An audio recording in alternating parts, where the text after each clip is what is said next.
En tout cas, lelo lisusu nazane sengo ya koyeba nakobima liboso yetando muke surtout kokota na bakanape na bino pona koyeba na koinforme bino kaka na ndenge ya jite mboka na makambo nango masolo ya bande awa na GG Television ya bino ya momesano honorable président Costa Kazadi toye koyebisa bino ke masolo ya mboka ebandi yango tofongoli yango lisusu lelo na oyo etali masolo ya union sacrée ndenge ebetamaki samedi ewuti koleka en tout cas ezali kokoba na kolobisa bato kotala ampleur pe grandeur ya lisolo oyo balobaki boy.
Simbote Nabana pour assister la sortie officielle. Après ça qui biso invitation pour tokuta la journée Salelo. Merci mingi ndenge boye tokutana ebele kaka na lisolo oyo ya union sacrée elekaki kuna na stade de martyre mwana mboka mboso kodia atikalaki kimia te abendaki matoyi ya bakongomani nyonso bamilengela pona élection po etekala te masolo yango ezobanda soki bolali lumbe ekozala na ngambo na bino botala ndenge masolo elekaki na ekokota na likambo ya élection likambo nyonso ezalaka théâtre te bo baza koreve ke baélection ekozala te baélection ekozala ekosalama totika kureve élection ekosalama loka oyo lingi mais élection ekosalama na 20 septembre bese tokoyena candidat na biso Fachi Beto tokoyena badepute nationaux tokoyena badepute provinciaux na kanisi 50% bakozala bajene donc élection ekosalama moto akosa biso te bamosusu baza koloba dialogue ekozala entre l'opposition et la majorité dialogue quel fait beta kwenda na ba élection toyenda kuba élection bapapa na bamama bakata makambo soko misolo ya kobongisa mbuka mosusu ezali mais dialogue po tosala élection te ezali te biso nyonso tomibongisa po tosala élection. Population kutu na mupanzi na bango batala kaka mwana mboka Jean-Pierre Bemba akoti na terrain en tout cas boyo kaloyembo oyo ezali kotia bato mususu mal à l'aise.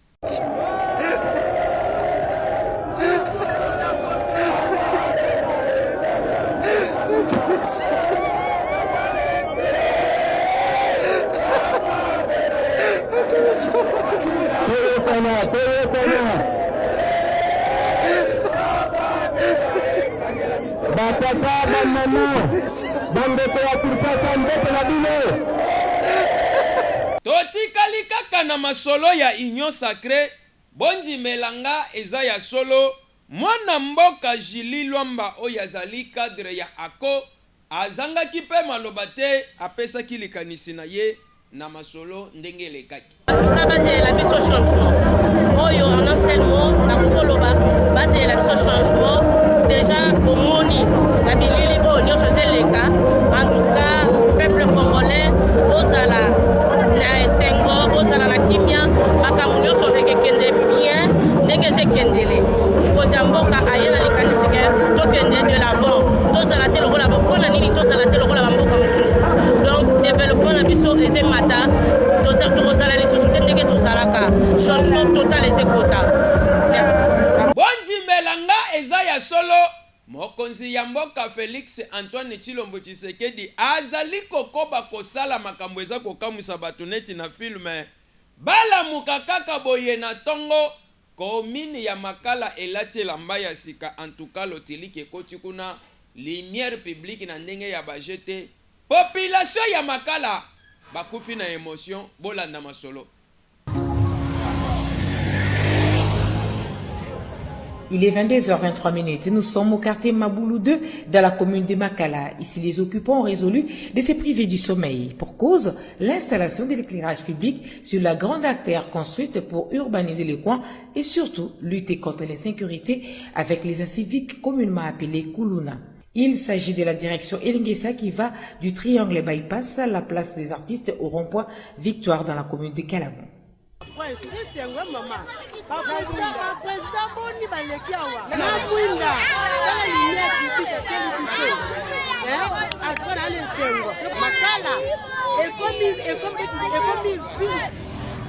C'est tard dans la soirée que l'équipe commise à cette tâche a débuté les travaux au grand plaisir de premiers bénéficiaires, comprenez ceux de l'avenue Moussoni. Les palmiers et les bambous au siège des criminels ont cédé de la place aux poteaux pour l'éclairage public autonome qui ignore l'énergie électrique et passe au devant le bienfait du soleil pour de nous éclairer à la sécurité rassurante.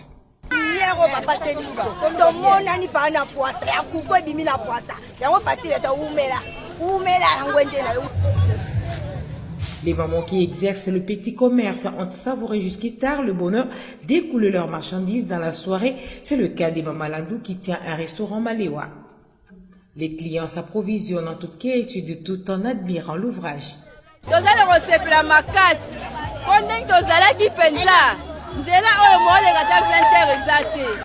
Les motards, du moins les professionnels qui se refusaient ces tronçons au-delà de 20 heures, ça donne désormais à cœur joie et ce ne sont pas les clients qui manquent.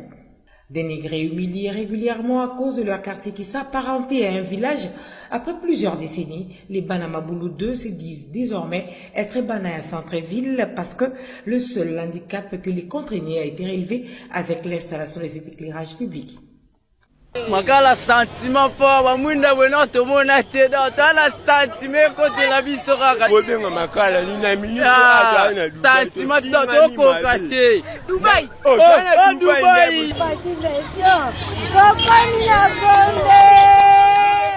Si hier un résident de Maboulou 2 à Makala en villégiature dans une autre commune ne pouvait rentrer à son domicile au-delà de 22 heures, aujourd'hui, estime-t-il, la justification n'est plus plausible. La vieille de surcroît veuve ne manque pas de targuer d'éloges à l'égard de l'initiateur du projet. Toyebite soki ezali nini bondimelanga ezali ya solo convention ya société civile congolaise pour le développement du Congo basili kobimisa pe kosigner charte na bango po ete bayeba na kotia mokonzi ya mboka maboko na lolenge na bango kasi na lolenge ya union sacrée te kokamwa tozali komituna ezali union sacrée bisito nini kasi bango moko balobaki boye na micro ya JT mboka na makambo nango ezali mokolo ya histoire boyuti komona toye kotia tseleka na biso na mbuku oyo tobengi charte ya convention charte ya convention de la société civile pour le développement du Congo na yango totie yango po tolandela makambo nango na milongo o toko benga no lopoto démocratie ou bien bokonzi ya yemoko population na makambo ya état de droit o toko benga makambo ya milongo mokolo lelo tozali biso moko te ezalaki esengo parce que baparti politique basali milulu na bango ezala ya majorité ezala opposition etali biso te biso oyo etali biso ezali likambo ya population ya peuple na biso na yango totie teleka wana mpona kolekisa te totelemeli siasa ivi makambo oyo ezalaki mbutu epai na est oyo tokobenga ya insécurité oyo mungunda oyo tokobenga barwandais oyo bamemi minduki mpona koboma peuple congolais totelemisi yango kobanda lelo mpe tosengi bango babima na mabele na biso bazonga na rwanda tozali kopuye population oyo ekokanga bango na maboko tokopuye mpe mampinga na biso tokopuye mokonzi ya mboka oyo alobi te ngai nazali pene mpe napesa nyonso ata bomoi na ngai mpo na population congolaise ezwa kimia peuple ezali nsima na ye mpe tokotelemela bato nyonso oyo bakobundisa oyo nyonso ezala mokonzi ya mboka ezala peuple congolais na etemboli oyo ya kimia biso en tant que liso ya peuple tolobi te makambo oyo tosali mama ya likambo oyo etikali polele c'est-à-dire charte etikali polele baorganisation nyonso baya basinye yango tokokende mpe koesala yango na baprovince na biso nyonso. Miss de la paix oyo esangisi bamisi nyonso to bajeune fille oyo batambolaka mpe basalaka makambo ya kotambola kitoko awa na République démocratique du Congo basalaki collation ya bamiss komino kuna na restaurant du fleuve na cité du fleuve Masolo elekaki boye bazalaki bajeune fille ebele oyo bazalaki sélectionné na bacommune différentes ya ville province ya Kinshasa oyo baparticipaki na concours ya Miss pour la paix kasi basanganaki mokolo ya lelo awa na cité du fleuve na restaurant du fleuve oyo bozali komona nde pai wapi bazwaki collation na bango na musala ya concours oyo balekaki lokola batamboli ya solo kasi masolo oyo ebetamaki toujours na supervision ya bakolo masolo ya bamis tala ndenge bazali kolatisa bango bacourone ya bamis pe remise ya babrevet to bacertificat esalemaki kaka na ndenge ya kitoko jete mboka na makambo nango lokola tozangaka te nde bomoni masolo oyo ebetami awa na ndenge ya kitoko kasi etikali sikoyo concours ya kapitali mobimba oyo koyeba na kosalema oyo inscription nango ezali kosalema na basite oyo bakoyeba na kokomunike bino na mikolo ezali koya jite mboka na makambo nango tomonaka tolobaka pe lelo tolobi lisusu rapport oyo IGF abimisaki na oyo etali administration publique en tout cas ezali kokoba na kokamusa bato masolo yango elekaki boye mwana mboka Gilles Alingete apesaki masolo boye en tout cas soki mboka ezotambola boye kitoko te. Un véritable travail de fourmi qui a pris une année et les secrets découverts font juste froid au dos. L'inspection générale des finances a rendu public les conclusions de sa mission d'audit du fichier de la paye des agents et fonctionnaires de l'État. C'était lors d'une réunion tenue ce jeudi 27 avril devant les responsables de la paye des différents services de l'État, notamment les forces armées de la République, la police nationale congolaise, le CECOP et les secrétaires généraux de l'administration publique. De ce travail de titan abattu par l'IGF, il ressort des cas d'irrégularité graves. L'inspection générale des finances vient de constater les cas ci-après. Nous avons 145 604 agents et fonctionnaires de l'État qui sont dans les fichiers de la paye avec des numéros matricules fantaisistes. Deuxièmement, nous avions constaté les cas de 53 328 agents et fonctionnaires qui disposent de plus de 2 numéros matricules dans les fichiers. Nous avions également constaté les cas de 93 356 agents et fonctionnaires de l'État qui partagent les mêmes numéros matricules avec d'autres agents de l'État. Nous avons également constaté les cas de 931 agents et cadres, particulièrement du ministère du Budget, qui étaient payés sur plus d'une liste. C'est-à-dire ce sont des gens qui se sont arrangés pour se faire payer sur plusieurs ministères au même moment. Et enfin, nous avions découvert 43 725 agents de l'État qui sont payés sur la liste des CECOPE et des forces armées de la République démocratique du Congo sans que ces agents aient été déclarés ou reconnus par leur service d'origine. C'est donc une nouvelle boîte à Pandore que vient d'ouvrir l'inspecteur général chef de service Jules Linguete. Suite à ces fraudes massives, le Trésor public accuse tous les mois un manque à gagner d'environ plus de 148 milliards de francs congolais. Pour l'IGF, ces cas d'irrégularité seront désactivés en toute urgence et les fraudeurs mis à la disposition de la justice. Tokoti na province sikoyo kuna na Tanganyika bondi melangai bauti ko lancer campagne ya gratuité ya maternité kaka neti na film Masolo et Betamaki Boy. C'est à l'hôpital général de référence de Kalemi où s'est déroulée cette cérémonie consacrée au lancement officiel de la campagne des soins de la femme enceinte, d'accouchement et des soins gratuits aux nouveau-nés. Placé sous l'autorité du gouverneur Julie Ngungwa Mwayuma, ce programme ambitieux du gouvernement provincial s'étend sur une période de 6 mois et ce, pour une prise en charge totale des frais liés à la maternité pour toutes les femmes qui seront reçues à l'hôpital général de référence de Kalemi et des nouveau-nés jusqu'à leur maturité de quitter l'hôpital. Dr Mwamba Selenge Ivan, médecin directeur du HGR, a remercié l'autorité provinciale pour ce geste louable en faveur de la femme de Kalemi. Au nom des partenaires humanitaires, Dr Maya, responsable de UNFPA Yotanganika, a félicité le gouverneur pour cette pensée pieuse à la femme qui souvent reste victime durant cette douloureuse période d'accouchement, surtout si la prise en charge n'est pas appropriée. Hommage mérité au président de la République, Félix Antoine Tshisekedi Tshilombo, qui place la santé maternelle au cœur de son action, et une exhortation aux femmes de se dépasser des pratiques traditionnelles d'accouchement, telle est l'articulation principale du discours de la chef de l'exécutif provincial, Julie Ngungwa Mwayuma. En date du 30 juin 2022, lors de son discours à la nation, à l'occasion de la célébration du 63e anniversaire de la fête de l'indépendance de notre pays, son Excellence, Monsieur le Président de la République démocratique du Congo, Félix Antoine Tshisekedi Tshilombo, à qui je rends un vibrant hommage, avait annoncé un programme d'accès gratuit aux soins de santé pour la femme enceinte, les accouchements et les soins aux nouveau-nés.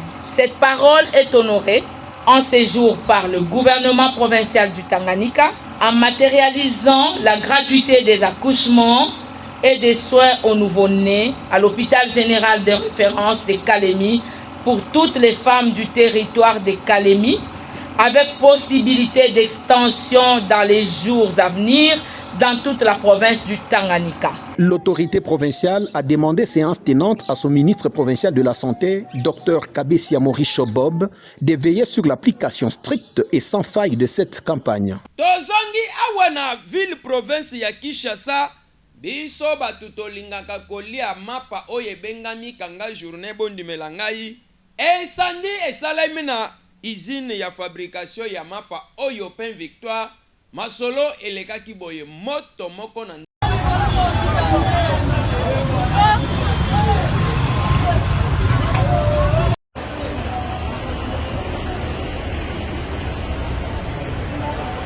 Pain Victoire en fait, Pain Victoire en fait.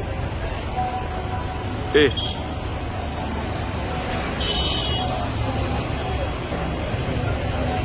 Awa tozali na komini ya Matete pai wapi affrontement to lumbe esalemaki entre bandeko oyo ba chauffeur na bandeko oyo bazali na association ya ba chargeur. En tout cas masolo etambolaki kitoko te kuna finalité mutu moko akufaki population baleli masolo elekaki boy.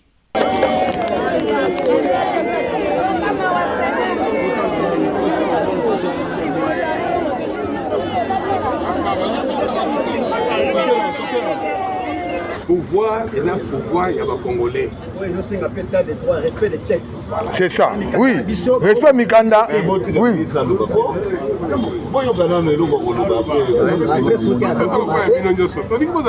Zela na nana na makambo.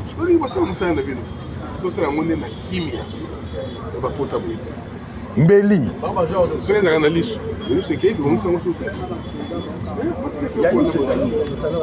Ya ba miso ezali. Oui, baina ba soda. Baina ba soda. Ba soda ya commune. Ba soda commune. Lettre ya gouverneur la sursoir yango. Voilà. Mais ba auto sango da. Beta maboko. Lettre wana ba sursoir yango. Excellence. Nous avons des difficultés par rapport à lettre. Lettre wana ko ça maté ba sursoir. Ebele ya batu bazoloba, même ba gouvernement sebele bazana difficulté parce que document contraire ezali. Ceux qui ont aidé biso au salut document contraire, wana bozala bien. Ngando dola réunion ko. Mais ba bi na terrain. Bazo bundisa biso chaque jour.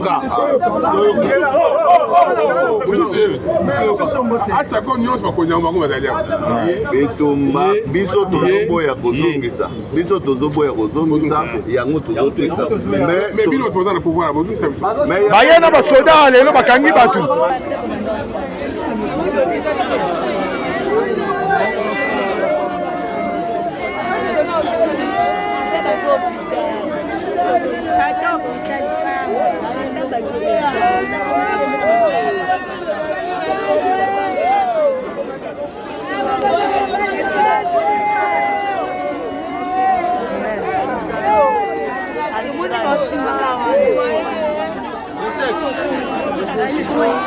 toyebisaka bino ke biso nde bakolo banta tala mokili eza na baproblème mboka na mboka mpe eza na makambo nango bondimelanga mokili etonda baproblème kokamwa mwasi moko azali komelisa bana mbwa na mabele na ye moko botala bilili oyo.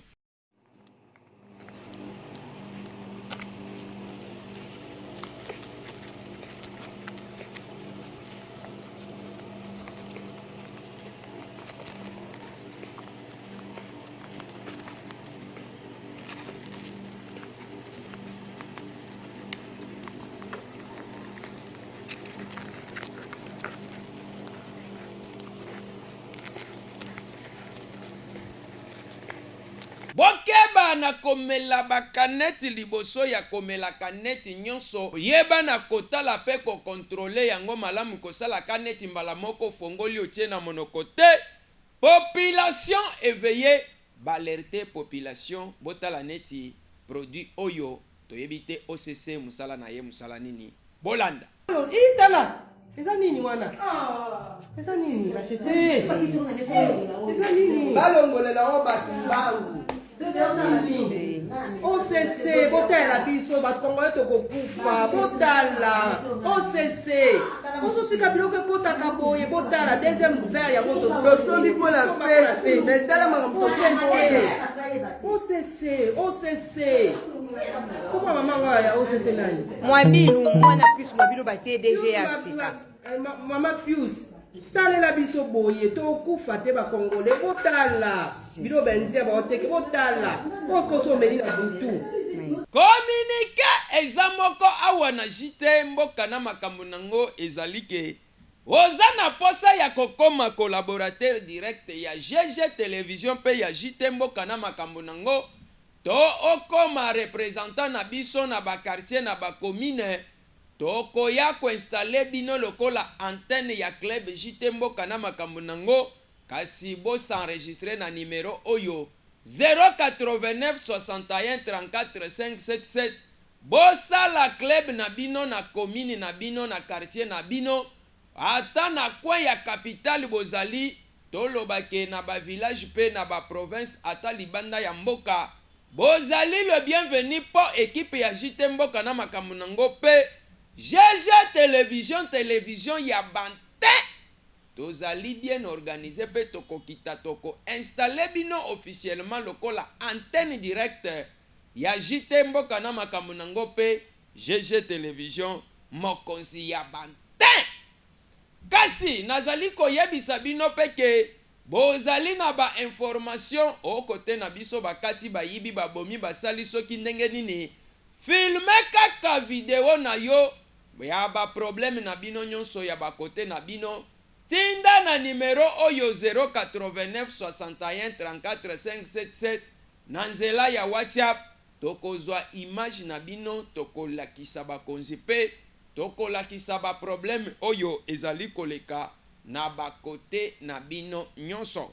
Tala sala neti mwana mboka mama la prophétesse Tumba Emily kuna na komini ya Selembao azali kokoba kopesa biso ba information oyo ezali koleka kuna pe eza koleka na mokili. En tout cas kolemba te benga kaka numero wana tinda bilili na yo oyo kofilme na telefone na nzela ya WhatsApp na numero oyo okoyeba na kozala mobimba pe ba message na bino nyonso ekobanda kokomela bakonzi neti na filme. Ozali pe posa ya kokoma annoncer to sponsor na biso awa na JT Mboka na makambo nango to yeba na kosala publicité to promotion ya maison na yo ya ba produit na bino nyonso pe ya personnalité na yo yeba na kobenga kaka numero oyo 089 61 34 577 tokobetela yo eloko moko na ndenge ya bante. Boyebi kitoko pe malamu ke musala na biso na bino toyebana ezalaka nde bwakaliso na réseaux sociaux bongo toyebana koyeba kwa to nini ezali koleka bino.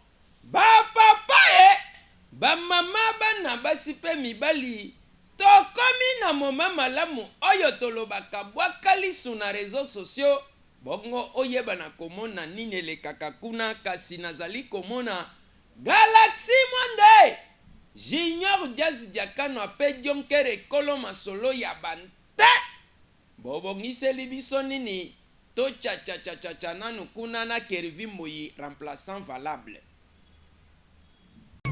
Oh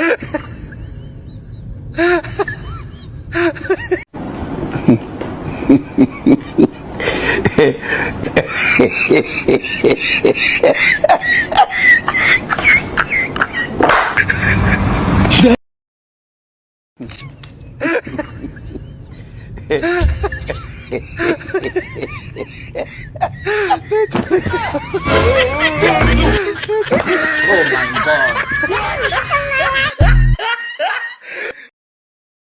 Boyebi bien ke tango to cha na suka na yangonde epai wapi tokomaka na suka ya édition ya ba information yango pe tokomi na suka ya information ya mokolo ya lelo kasi soki bosepelaki nango bopesa merci na ye moko réalisateur valable Michel Kayumba oyo asimbaki bilili pe asimbaki réalisation ya mokolo ya lelo accompagné toujours na ye moko Kolo Masolo ya bante Junior Jazz Diakano. En tout cas masolo elekaki kitoko na régie finale ezalaki nde Galaxy Monde pe Kervi Mbuyi basimbaki masolo na supervision ya Dionkere kaka toujours masolo elekaki nde boye. Kasi na pari nanga na pesi bino nyonso merci oyo bosutenaki nga pe botiaki nga maboko na matanga oyo ezwaki nga ya papa Jean-Sylvain Mukendi papa molimo nanga bino nyonso bandeko boyaki kotia biso maboko pe botindaki ba condoléances na bino tozali ya bino pe biso tozali ya bino pe bino bozali ya biso. Esepelisi nga makasi elakisi ke tozali libota fami moko na ndenge ya kitoko. Kasi awa nde tokomi na suka naza koyebisa bino ke nakokende na gauche na droite likolo kopumbwa kopanzana to kosala lolenge nini ba mosusu basalaka ezalaka lolenge na nga te po banoko bakoma kobunda koforce makambo ezwa kosimba lisusu te po biso awa tokokende gauche droite te tokotikala elongo na bino baklebe nyonso ya jite mboka na makambo nango ya mokili mobimba toganga biso nyonso mpe banoko bayoka ke totikali awa tokangami na GG Télévision kaka na ndenge ya